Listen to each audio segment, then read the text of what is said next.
And right now we are 2 minutes away from the end of the trading day. Romaine Bostick alongside Katie Greifeld taking you through to that closing bell.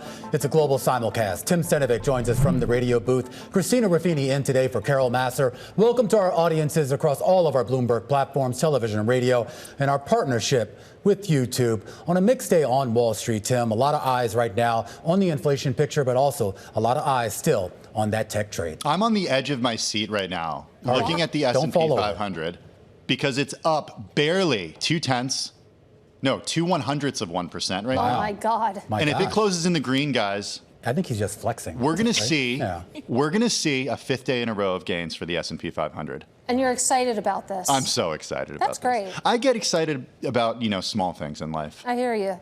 It's very different things get us excited. I got excited that we had an analyst come in here and agree with me on the fact that the geopolitical reality of the Strait of Hormuz is not quite reflected in all this green we're seeing on your screen right now in the market. That's not really being priced in a reality check of whether the strait's going to open or not. I don't think we're seeing that in the market. Christina, reality is just a construct. All right, I'm doing my... So is time. Welcome to the simulcast, Christina. I will say, Christina, though, I was sort of turning over that question when you take a look at what's going on with oil today, down 4.5%. We're right around $95 a barrel on Brent, even though, you take a look at the words coming from the president, it doesn't seem like negotiations are necessarily in a great place right now. Yeah, absolutely. Here, a lot of headlines crossing the terminal right now. We were just talking about those comments from Lisa Cook saying that she would raise rates if disinflation doesn't reappear, in a red headline crossing the terminal right now. This involving Perella Weinberg saying that it's cutting almost 10% of its workforce, including about a dozen partners. That's according to a person familiar with the situation. Meanwhile, back to the public equity markets, and it looks like, Tim, you're going to get your record high here. It takes a while for these numbers to settle, but right now the S&P perched at 75.20 and change, up about 1 point, and that is, what did you say, a 200th of a percent? Yeah. I forgot what you said. 200. Either way, it was a record high yesterday, so if it's in the green today, that's another record high. The Dow adding about 183 points, or 0.4%. The NASDAQ up about 19 points, or less than 0.1% on the day. The Russell 2000 looks like it's going to sit this one out, down a fraction of a percentage point. Yeah, looking at the S&P 500, just peeling back one of the layers there, we actually did see fewer stocks move higher than move lower today. 236 stocks in the green today, 263, Katie, in the red. A quick look at the circle, a real tug of war going on at the sector level here. You can see consumer discretionary was your gainer when it comes to the percentage gains, higher by about 1.9%. Consumer staples also higher. What dragged us lower, or tried to, energy down 1.5%. Financials, too, not having a great day either. Salesforce earnings crossing the wire right now. Let's get right to it here. The company says that for its fiscal first quarter, revenue came in at about $11.13 billion. About on the nose of what the street was looking for at about 11. Adjusted EPS, $3.88. That is a beat. The street was looking for $3.13. Here right now is your forecast. The company says that for the full year, I'll take the full year, adjusted EPS, $14.06 to $14.12 a share. That guidance is above its previous guidance of $13.11 to $13.19. The company says that it still sees its adjusted operating margin at the same level of about 34.3% here, and it sees its revenue growth reaccelerating in the second half of fiscal 2027, which is interesting commentary. We were talking with Michael Turin, guys over at Wells Fargo Securities, and he said that his read on Agentforce is that this is less of a 2026 story and more about deeper into 2027. It'll be interesting to hear from Mark Benioff commentary on the call. This is a company that's been just beat up from those 2024 highs, down more than 50%.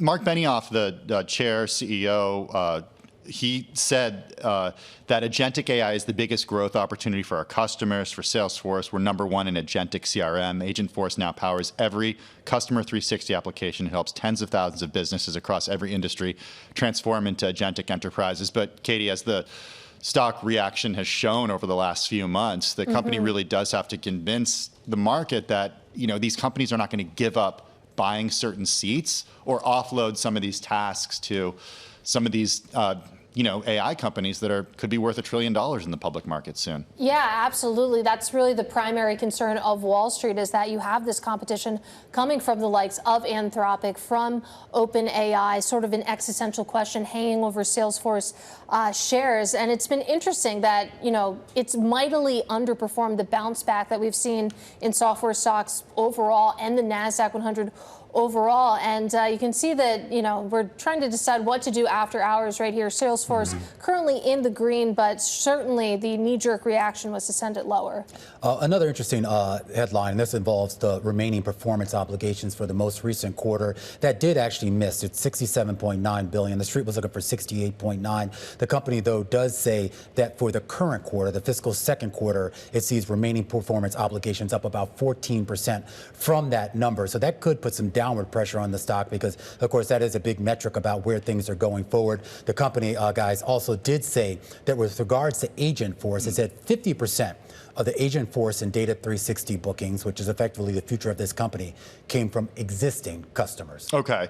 Salesforce shares down about 0.4% right now. We are still awaiting Synopsys, Snowflake, Marvell Tech, HP Inc. as well, coming in the next few minutes. I want to reiterate some of these numbers as we do look at the equity market reaction of Salesforce reporting results just now. As the company sees second quarter revenue coming in $11.27 billion to $11.35 billion. The estimate was for 11.36, so just shy of that outlook there. First quarter revenue did come in above expectations. First quarter adjusted operating margin came in above expectations at 34.8%.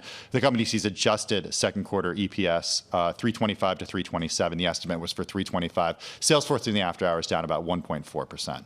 Yeah, and it's going to be interesting, again, like you said, Tim, to hear from Mark Benioff himself, and also to hear, what the sell side wants to hear from him when it comes to Salesforce. Certainly, there's the idea out there that you think about Salesforce's clients, about its platform. This is a deeply entrenched sort of offering that they have. But still, you think about future growth here.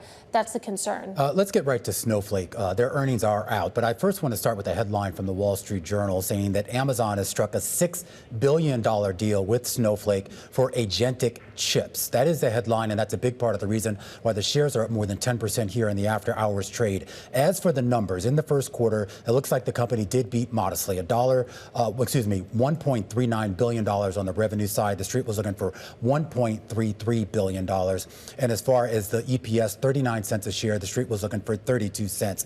Here's your guidance. The company says expect for the full year adjusted operating margin of 13.5%. That's an increase of about 1 percentage point over its previous guidance, and says that product revenue for the full year, $5.84 billion. It had previously seen $5.66 billion, so a slight nudge higher on that. Wow, shares just surging in the after hours, up 23%. I want to draw everyone's attention over to Synopsys. Shares bouncing around a little bit. The company sees third quarter adjusted EPS above estimates, 363 to 369. The estimate was for 362. The company sees third quarter revenue coming in above estimates as well, $2.4 to $2.45 billion. Shares bouncing around in the after hours. They were lower, now they're higher by about 0.7%, Katie. Let's also take a quick check on Marvell here as well, getting those earnings after hours. And when it comes to the first quarter adjusted EPS, that actually matched estimates, bang in line at 80 cents for the first quarter.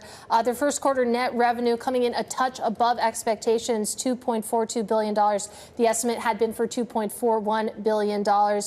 In terms of the look ahead, the second quarter adjusted EPS expectation, it's a pretty wide range. They see 88 cents to 98 cents. The estimate had been for 90 cents. They also see second quarter EPS not adjusted between 32 to 42 cents. You take a look at the reaction in shares right now, popping after hours, higher by about 3% at the moment. I do just want to go back to Snowflake. They now are confirming that cooperation pact, at least as they're terming it here, with Elliott Management now. Remember, they had been that's Synopsys, my apologies, Synopsys, entering into that cooperation pact with Elliott Management with regards to the activist stake and some of the changes that they were looking for. That includes adding Jesse Cohn to the board. I do want to go back quickly to Snowflake, though, up 26%. 6% right now here on the back of that Wall Street Journal story saying that Snowflake will buy about $6 billion in these AWS chips over the next 5 years. Remember, Snowflake is basically